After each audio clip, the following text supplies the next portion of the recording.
continuación?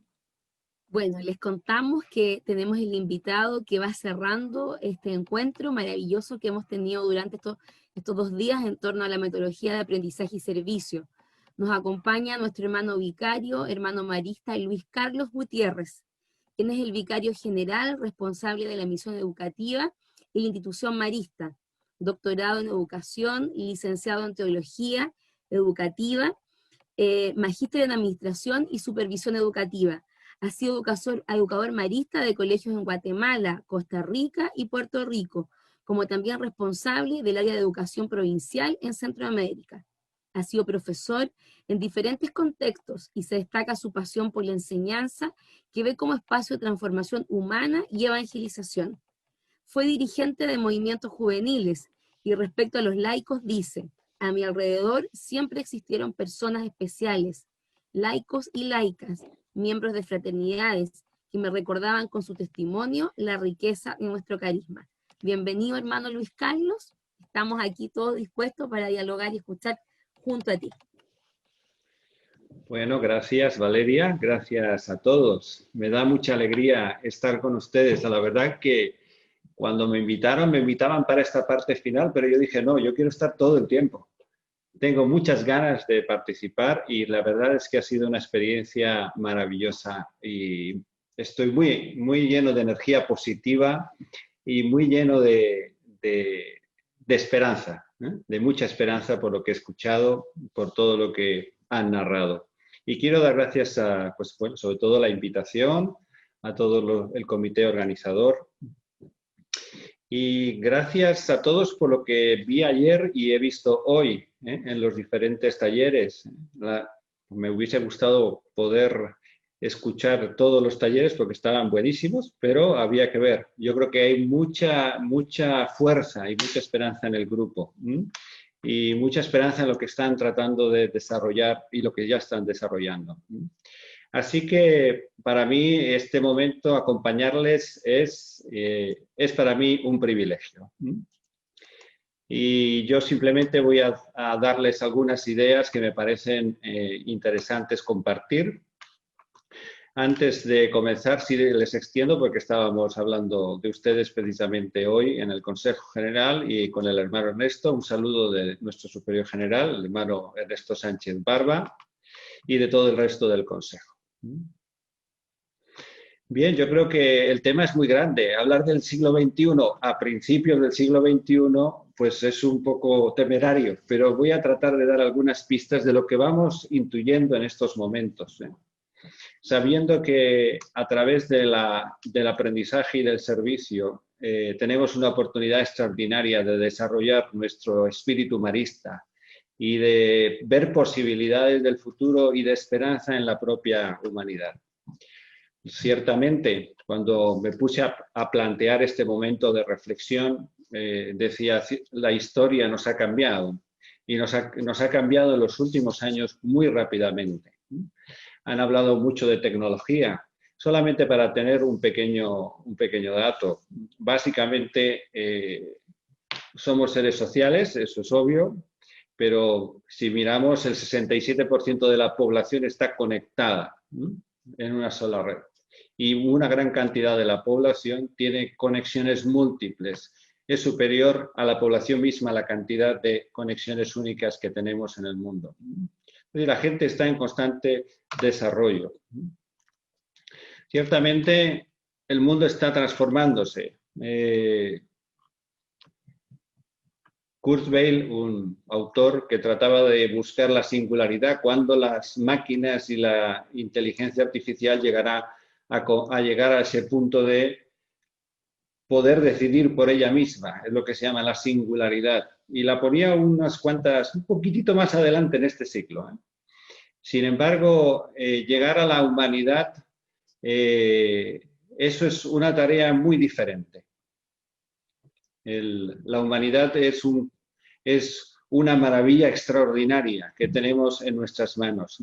Y la tecnología está a nuestra ayuda, está en nuestro servicio. Y basta que veamos lo que nos acaba de suceder recientemente, ¿no? Esta terrible pandemia que está azotando a nuestro mundo y que ha desvelado las situaciones más duras en la vida y también las debilidades más fuertes de nuestros sistemas, tanto sociales, educativos como sanitarios. El Papa tiene una frase dicha el 3 de septiembre y menciona que la crisis sanitaria de la humanidad está experimentando actualmente nos recuerda toda nuestra fragilidad y comprendemos hasta qué punto estamos vinculados los unos a los otros, insertos en un mundo cuyo devenir compartimos y que maltratarlo solo puede tener graves consecuencias, no solo ambientales, sino también sociales y humanas. Y yo me atrevería a decir, bueno, cuando llega la vacuna hasta nosotros, ¿habremos aprendido la lección de estos largos y duros meses? ¿Tendremos la madurez de mostrar a los niños y jóvenes que han vivido esta experiencia traumática igual que nosotros, que lo que reflexionamos y pensamos durante todo este tiempo nos ayudó a salir mejores, como dice el Papa? ¿Nos ayudó a superar esta crisis siendo personas más reales sobre nuestra comunidad, nuestro medio, sobre las personas con las que estamos, nuestros vínculos? Les dejo esa pregunta. Ciertamente hablar de la escuela y de la educación del siglo XXI no se puede hacer sin dejar de ver los gritos de los niños y jóvenes que siguen resonando a las puertas en el interior y fuera de nuestras escuelas.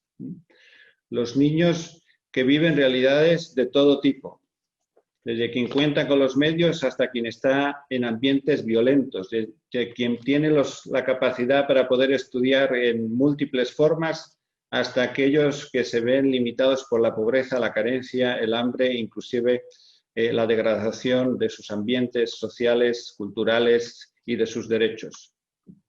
Y la pregunta que me gustaría hacerles a ustedes que apuestan por el servicio y a mí es: ¿escuchamos? ¿Entendemos estos gritos? ¿Proponemos algo? Yo creo que es algo fundamental. Estas tres preguntas son las preguntas que utilizó Aparecida.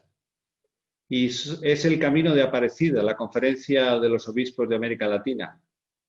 Y fue el Papa Francisco, en su momento, Cardenal Bergoglio, el que propuso esta metodología, que cambiaba una metodología anterior. Y yo creo que esto es muy importante hacerlo notar, porque escuchando la metodología de aprendizaje-servicio, me doy cuenta de que hay mucha coincidencia. La metodología anterior de Medellín y de Puebla era ver, juzgar y actuar.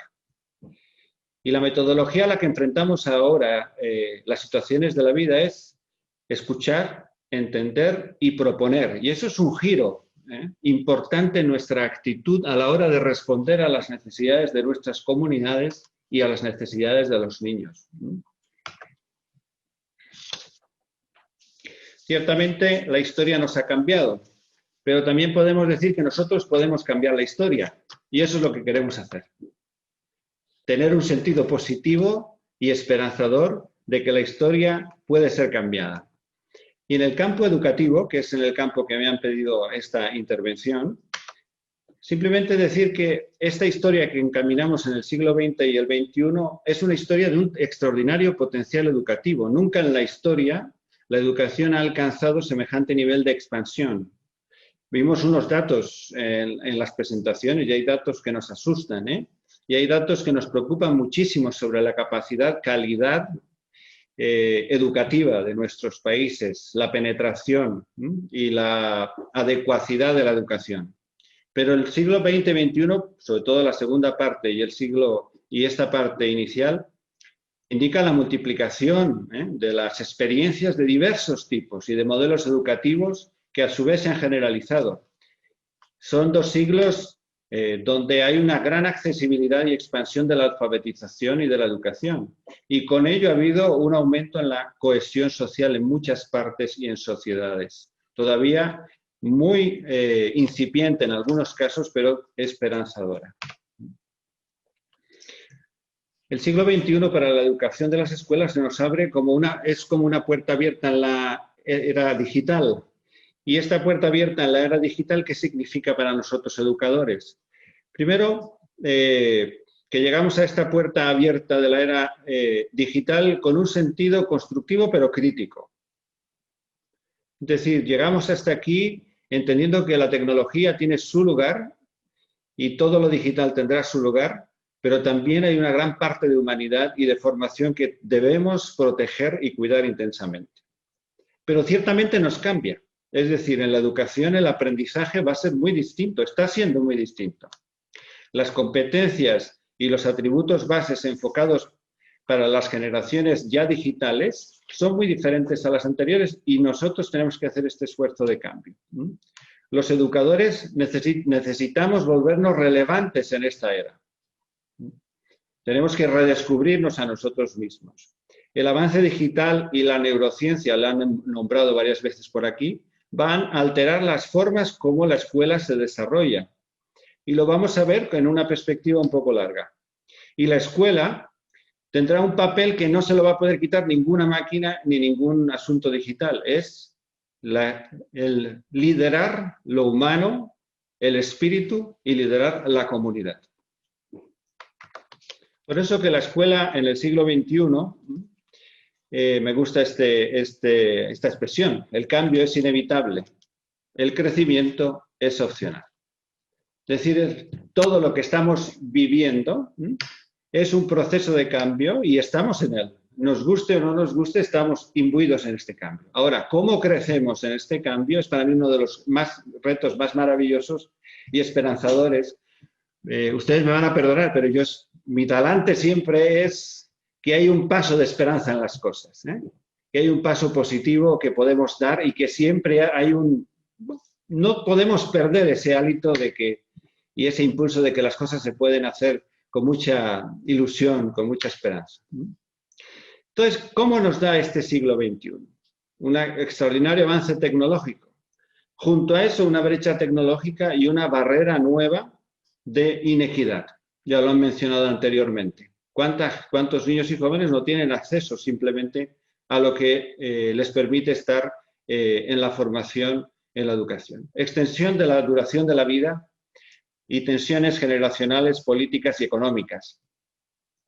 Vemos, por un lado, el desarrollo de la inteligencia artificial, la robótica, la implantología, todo esto que nos promete la ciencia, y por otro lado, vemos el desbalance de la limitación que tenemos como seres humanos para consumir y discernir la información, una de las grandes destrezas que hay que desarrollar en los jóvenes, y para poder desarrollarnos armónicamente. Vemos, por otro lado, energías renovables y nuevos recursos. Y, por otro lado, seguimos observando terribles desajustes socioeconómicos y financieros en nuestro mundo. Vemos el cambio de la economía de los materiales y de los minerales a la economía de la inteligencia de las finanzas. Y, al mismo tiempo, observamos una terrible inequidad de acceso de la gente, de las personas, a sistemas adecuados de conocimiento, a tejido emprendedor y a recursos. Tenemos la riqueza de la cultura, de la experiencia, de lo que vamos aprendiendo con la sabiduría. Y al mismo tiempo vemos la limitación de lo efímero, lo rápido y de la dispersión. Tenemos el problema tenemos todos los descubrimientos de la neurociencia y de la educación. Y al mismo tiempo la inadaptación del modelo cultural y legal. Y tenemos el reconocimiento y avance de los derechos y al mismo tiempo una segregación, pobreza, violencia y abuso.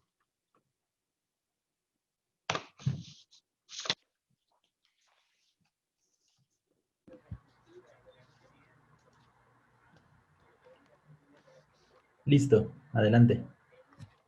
Hola. ¿Sí? Continúe, hermano. Continúe. Bueno. Bueno, la tecnología es tan simpática. A ver ahora. Ahora ya, sí. Conmigo también. Así que estamos, a ver dónde estamos. Aquí. Terminaba con este punto del reconocimiento y avance de los derechos y al mismo tiempo la segregación, la pobreza, la violencia y el abuso. Así que estamos en una era nueva, pero estamos en una era también disruptiva. Y hemos comenzado este siglo con esta sensación de que tenemos un cambio hacia adelante, pero al mismo tiempo que tenemos unas terribles brechas y cuestiones éticas que solventar. Entonces, con esto en mente, bueno, pues miren a este joven que se está lanzando ahí con toda esa bravura hacia allá. El salto. Estamos en mitad de un salto. Y todo el sistema educativo, nuestro sistema educativo marista alrededor del mundo, nuestras presencias, sentimos que estamos precisamente en este proceso de tirarnos, no hacia el vacío, pero sí tirarnos en un salto importante hacia lo que debemos hacer. Hay un proverbio chino que es muy bonito y dice, no limites a tus niños a tus propios aprendizajes, porque ellos han nacido en otro tiempo. Así que, pensando en esta presentación, dije, bueno, ¿qué pasa si saltamos hasta el 2040? O sea, dentro de 20 años.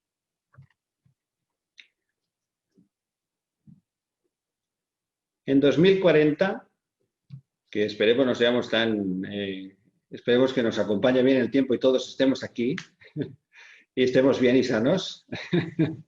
En el 2040, miren, dos cosas importantes. Piensa un momento en ello, ¿no?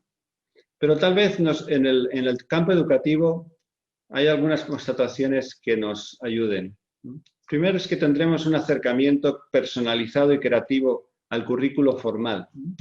Este acercamiento superará este modelo actual tan predominante en tantos países, que es extremadamente rígido. Y este currículo ayudará a tener una mayor libertad. Por lo tanto, lo preceptivo será lo básico, lo creativo e innovador será expandible. En segundo lugar, avanzaremos en la educación para toda la vida. Esta educación, lifelong learning, educación permanente, cualquiera de las nomenclaturas que utilicemos, es uno de los principios fundamentales, porque los niños que se formen hoy serán los niños que el día de mañana necesiten un sistema educativo con respuestas distintas. La educación a distancia o en línea o remota llegó para quedarse con nosotros. Esto no es efecto solo de la pandemia.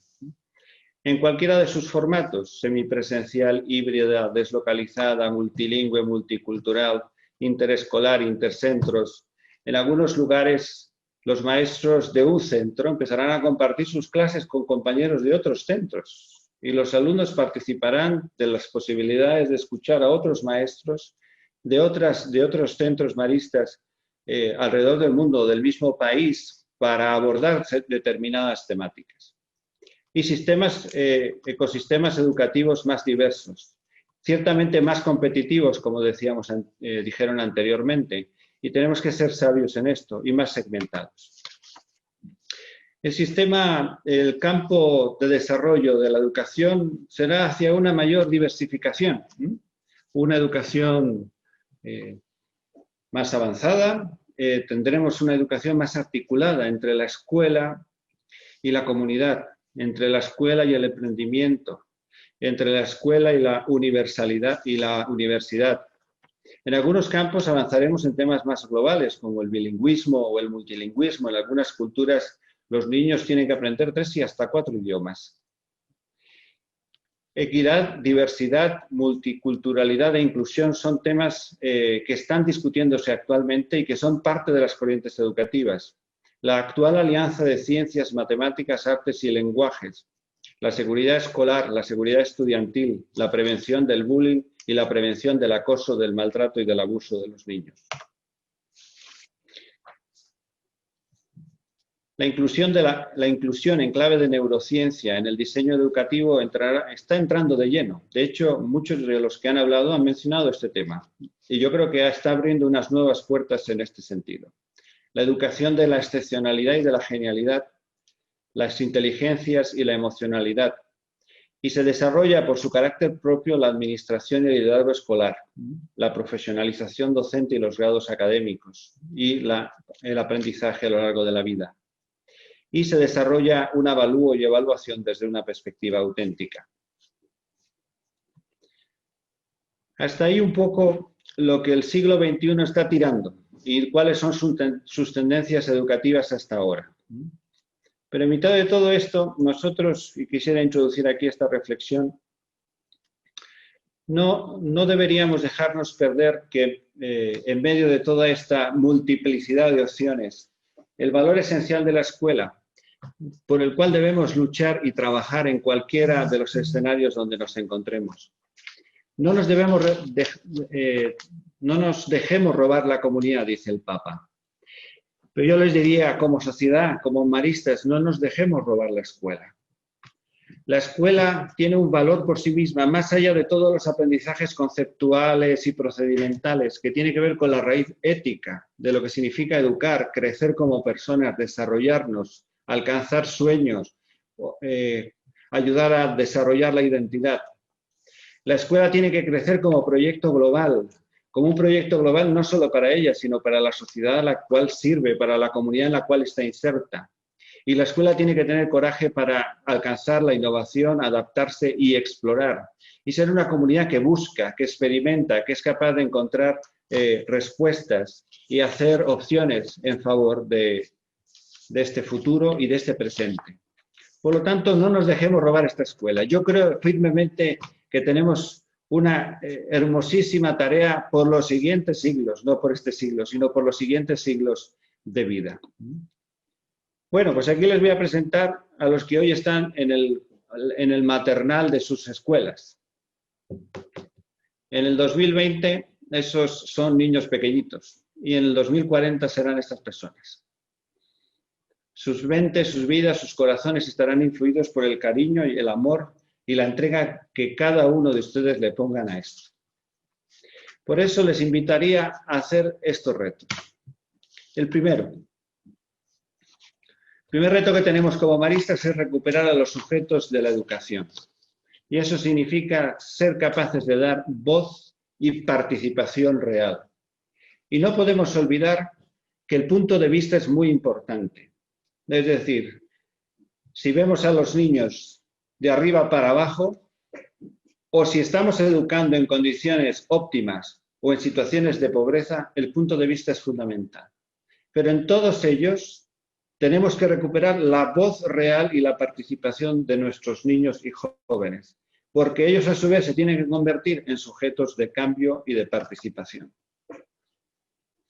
El segundo elemento es que la escuela debe estar retada, la escuela marista, a continuar siendo un espacio de humanidad, un espacio enriquecido para crecer humanamente y para ofrecer humanidad a los niños y jóvenes.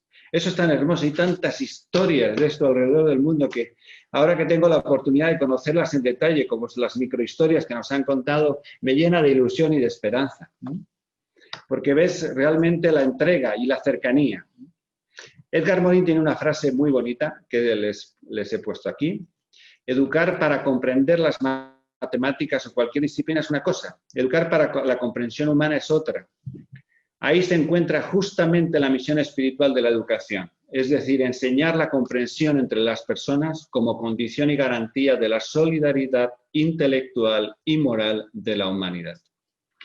Cuando avanzamos en educar en humanidad, nos vamos dando cuenta de que al tiempo que los saberes se vuelven más accesibles y serán posiblemente, inclusive artificialmente aprendidos, como varios estudios indican en este momento, la escuela seguirá siendo el espacio para aventurarse.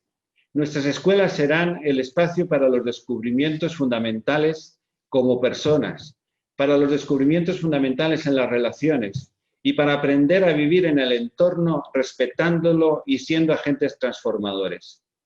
Por lo tanto, será el espacio para crecer en otras dimensiones mucho más integradoras. Como dice el capítulo general, las experiencias significativas de encuentro con Dios y con uno mismo y con los demás. Esta escuela que crece en humanidad es una escuela como tierra sagrada, es decir, es un espacio en derechos, es un espacio que se convierte en un modelo de convivencia. Y la escuela recordará todo el tiempo, a lo largo de este siglo y en estos momentos, que los niños son sujetos de derechos y que merece la pena hacer un esfuerzo, y especialmente aquellos que son privados por cuestiones de pobreza, segregación, dificultades raciales y racismo y otra serie de lacras que impiden en este momento la completa igualdad y equidad de las personas.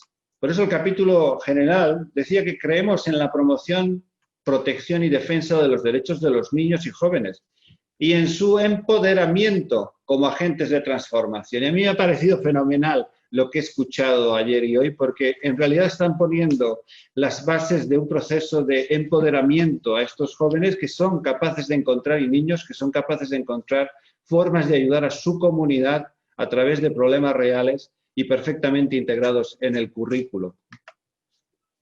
Esta escuela que humaniza es un sueño para cuidar la vida. El hermano Ernesto Sánchez, que recientemente publicó la circular Hogares de Luz, que se la recomiendo, sirve para las comunidades de hermanos, también para comunidades educativas y familias, dicen una frase bellísima del texto: estamos llamados a cuidar la vida y a generar nueva vida en momentos de gran fragilidad y de vulnerabilidad en el mundo. Saldremos adelante si lo intentamos juntos, con una mirada de gratuidad y solidaridad hacia quien se encuentra más necesitado y donde la dimensión relacional, social y comunitaria será más importante que nunca. Bueno, yo no sé, a mí me parece que escuchando ese texto pareciera que se lo ha escrito a ustedes. Es decir, yo creo que estamos precisamente a través de este proyecto desarrollando esta posibilidad mediante el aprendizaje-servicio. Y son escuelas solidarias, escuelas que nos ayuden a cruzar el puente, como dijeron anteriormente también. Es decir, que hagamos el pase del mundo cerrado de la escuela, donde todo el mundo llega, al mundo abierto de la escuela, que es capaz de mirar hacia afuera y crecer con la comunidad circundante. Yo creo que para mí es uno de los elementos más bonitos de lo que he descubierto en las historias que nos han contado ayer y hoy. Es un mundo de esperanza para todos estos niños y jóvenes. El tercer desafío para la escuela marista es pensar en todos, es decir, ser capaces de compaginar escuelas innovadoras, auténticas, inclusivas y excelentes. ¿Qué significa eso? Que sepamos capaces de compaginar el reto de lo ético con el reto de la innovación y de ofrecer una educación de calidad para todos. Esta educación que se extiende por toda la vida, y Jux y Schaff escriben un libro muy interesante sobre este siglo XXI y dicen, ¿cómo debe ser esta educación para estos niños y jóvenes? A tiempo, en cualquier formato, basada en proyectos, en descubrimiento, personalizado, integrada en el mundo real, integral con las inteligencias múltiples, la inteligencia emocional, capaces de procesar múltiplemente, colaborando, asistido mediante la inteligencia artificial y holístico. Con esta mirada, el cuarto desafío para la educación es ser y educar para ser líderes serviciales, empoderados y transformadores. El capítulo general nos pedía a los maristas que desarrollásemos un liderazgo profético y servidor. Y la clave de esta experiencia de servicio es precisamente ayudar a desarrollar líderes. Líderes que ayuden a los otros a cambiar sus comunidades, a mejorar, a desarrollar un camino conjunto con los demás. Esta imagen del Papa, bueno, pues fue una imagen muy sorpresiva, ¿verdad? Estaba en el lavatorio de los pies, con una comunidad de personas en un presidio, en presas, a las cuales decidió hacer de diferentes religiones.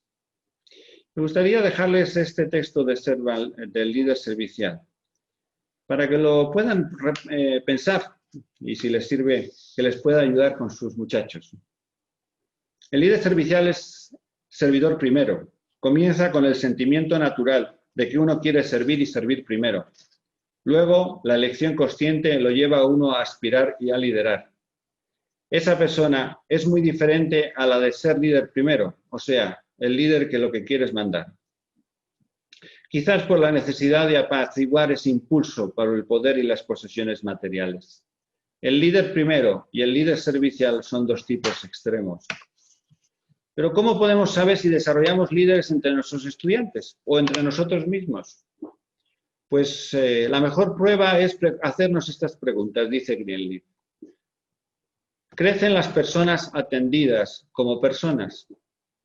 Se vuelven, mientras son servidores, mientras sirven, más sanos, más sabios, más libres, más autónomos y más propensos a convertirse en servidores o sirvientes de los demás. Y nuestras acciones sobre los menos privilegiados en la sociedad serán capaces, les beneficiarán, o al menos, por lo menos, no les causarán ningún tipo de daño. Les invito a desarrollar líderes en estos programas. Creo que es absolutamente una necesidad. Y ojalá lo consigan. La quinta petición es trabajar en redes. No voy a entrar en ella. El nuevo rostro de la colaboración y del empoderamiento de la Escuela Marista son las redes. Redes maristas, redes sociales, redes eclesiales, redes como Corazón Solidario y el Pacto Educativo Global. La sexta es la educación de calidad.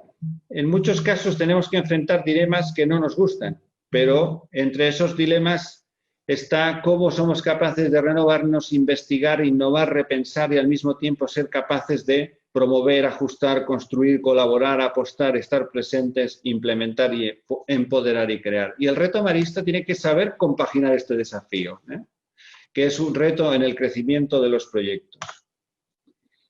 El séptimo reto es la ciudadanía global marista. Reimaginar hoy en día lo que significa la expresión tan marista de educar buenos cristianos y virtuosos ciudadanos. Y para mí eso tiene como diversos elementos. Primero, tiene el elemento de desarrollar una ciudadanía global, responsable y activa. Hoy hemos hablado de los objetivos de desarrollo sostenible. Pero el camino que hacemos de ciudadanos fraternos, de superar el déficit democrático, de ayudar a participar activamente en las sociedades, de tener nuevos significados de lo que es ser ciudadano y ciudadana, hoy me parece un elemento extraordinariamente importante que afecta a casi todo el núcleo educativo de nuestras escuelas y un reto totalmente necesario para nuestras sociedades. Hay un texto de Eleanor Roosevelt que es muy bonito. Dice, en definitiva, ¿dónde empiezan los derechos humanos universales? Pensando en la experiencia que acaban de narrar, en los pequeños lugares, dice, cerca de casa, en los lugares tan próximos y tan pequeños que no aparecen en ningún mapa. Si esos derechos no significan nada en esos lugares, tampoco significan en ninguna otra parte.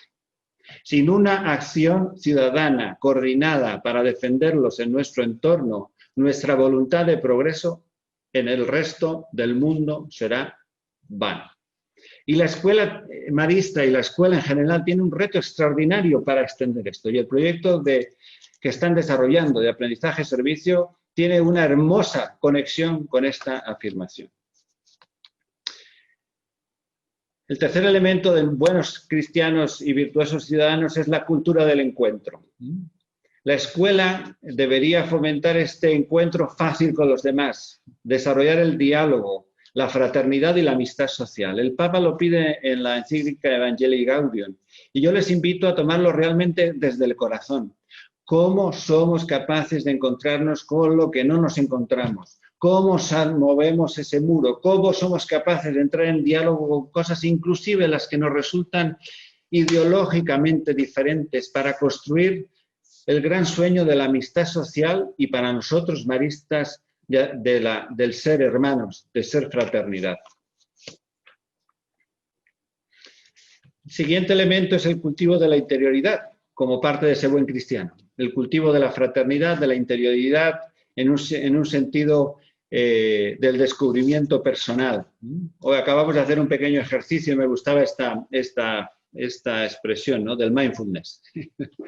Pues así estamos a veces, con 20.000 cosas en la cabeza. Los jóvenes están igual que nosotros. Yo que estuve enseñando muchos años en la escuela superior, esos muchachos llegaban al salón de clases y parecía que tenían en su mente yo no sé ni cuántas cosas, en vez de lo que tenían que estar concentrados. Y a nosotros nos sucede igual.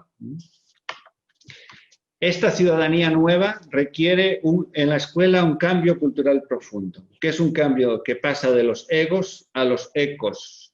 Y yo creo que las encíclicas Fratelli Tutti, Laudato Si, el movimiento ecológico, la apuesta por hacer un mundo sustentable, la apuesta por hacer una vida simple, el menos es más, el liberarnos de tanto materialismo. Bueno, yo creo que tenemos todo un camino por ahí. Esta nueva ciudadanía significa educar para la vocación, para el voluntariado y para la disponibilidad global. Hermano Ernesto, en una de las partes de su carta, en una de las partes decía: debemos estar conscientes de que ayudamos a los jóvenes cuando les ofrecemos experiencias de entrega gratuita y solidaria, a través de las cuales los jóvenes aprenden a valorar el servicio desinteresado a los demás, particularmente a quienes más lo necesitan, a trabajar en grupo y a hacer actividades cooperativas que favorecen el encuentro con los otros. Y eso está en el núcleo de aprendizaje y servicio. Y por último les digo, la escuela está hecha existimos para dar a conocer y amar a Jesucristo. Y yo creo que esa es nuestra pasión. Lo traducimos, tenemos que buscar nuevas formas, nuevos métodos, nuevos lenguajes, nuevos contenidos para vivir la misión. Pero incluso en los lugares más difíciles, culturalmente más retantes, debemos tener como la alegría, la osadía, la fuerza para decir merece la pena, y nuestras escuelas, nuestro estilo, nuestra vida nos debe ayudar a ello. Ojalá podamos hacer realidad ese sueño, ¿no? Papa llega a decir que si los espacios educativos hoy se ajustan a la lógica de la sustitución y de la repetición, si son incapaces de generar y mostrar nuevos horizontes en los que la hospitalidad, la solidaridad intergeneracional y el valor de la trascendencia construyan una nueva cultura, ¿no estaremos fallando a la cita de este momento histórico? Mi respuesta es sí. Y si estamos dando los pasos a través de metodologías, estamos dando los pasos a través de una pasión por la evangelización y por la persona, por un cambio social, estamos dando una respuesta actual y vigente. 2040 pues llegará muy rápido, ya lo veremos. Esperemos que los sueños de los niños que tenemos hoy, a través de las experiencias de aprendizaje y servicio, nos transformen y que ayudemos como el primer salto a que ellos se monten en este camino de solidaridad y de entrega. Ustedes están haciendo un trabajo maravilloso. Yo creo que es una cosa... siempre me ha encantado esas microhistorias que se cuentan, pero al verlas así me tocan el corazón y me llenan de mucha ilusión por todo lo que hacen ustedes en esta dinámica de aprendizaje y servicio y sus alumnos. Termino con esto. Es un poema de Apollinaire y dice así, mirando a Champagnat y su tiempo y nosotros: estamos juntos en esto. Actuemos con sabiduría frente al miedo. Ven al borde, dijo él. No podemos, tenemos miedo, respondieron ellos. Ven al borde, dijo él. No podemos, nos vamos a caer. Ellos respondieron. Ven al borde, dijo él. Y entonces vinieron y los empujó y volaron. Pues amigos, que volemos con nuestros alumnos, porque este siglo será un siglo especial si lo hacemos más humano, más marista. A nombre del Consejo General, mío propio, feliz Navidad a todos y feliz 2021. Que aprendamos y crezcamos como maristas a todo lo largo de él. Gracias. Hermano Luis Carlos, agradecemos sus palabras que nos llenan de esperanza como educadores y educadoras maristas. Agradecemos también esta invitación que nos hace de mirar la escuela con audacia, que seamos capaces de centrar a nuestros estudiantes como la primera necesidad, desde la pedagogía de la presencia, desde la pedagogía del evangelio. También agradecemos el hecho de que nos haya acompañado estos 2 días, desde la cercanía, la sencillez, la calidez. Este seminario es el resultado del sueño de muchos educadores a lo largo de toda América, así que su presencia para nosotros cobra real significado. Así que muchas gracias, y con las pantallas encendidas les mandamos a todos un gran aplauso desde acá hasta Roma. ¿Ah?